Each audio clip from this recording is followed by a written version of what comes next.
Ce soir, à Steenvoorde, il s'est passé quelque chose. Le World Forum est venu avec son expertise, mais c'est surtout le Rotary local qui a mobilisé les entreprises, les associations, les élus, et ensemble, ils ont essayé de s'interroger. Qu'est-ce qu'on peut faire pour aller plus vite, plus fort sur les enjeux des transitions?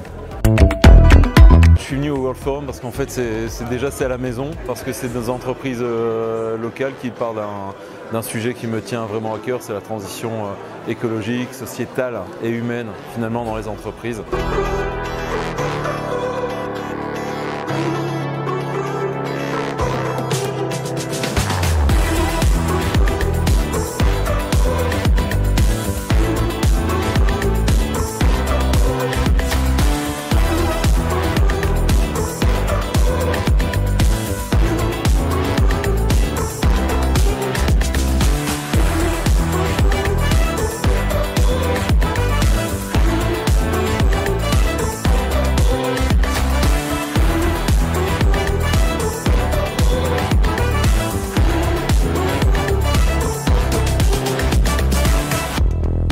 Alors c'était très intéressant, c'était enrichissant et puis l'intérêt c'est que c'était vraiment axé local.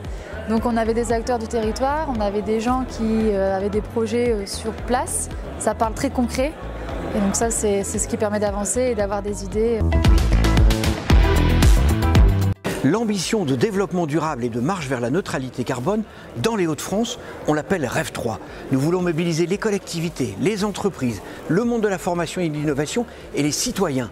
Et donc on ne va pas décider ça à Lille. Tout ça, ça se passe sur le terrain. Les acteurs, les faiseux, ils sont sur le terrain.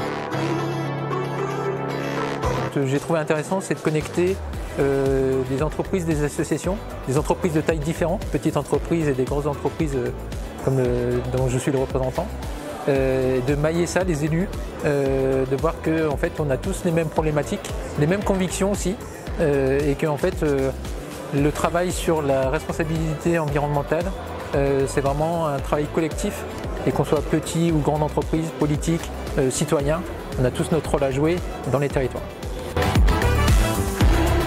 Je vais me répéter, mais c'est Churchill qui disait « il ne faut jamais gâcher une bonne crise » et j'en suis convaincu.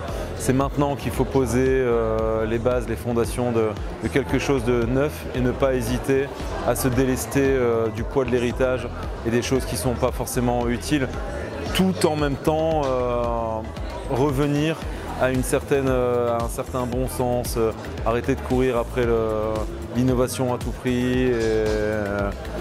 On parlait tout à l'heure des consignes.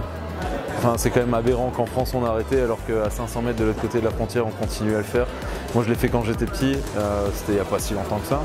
Et finalement, voilà, on y revient. Donc il y a un moment, voilà, faut pas être dans la course à l'innovation, juste prendre le temps, voir et prendre le temps de réfléchir. Par contre pour l'action, il faut y aller, c'est maintenant.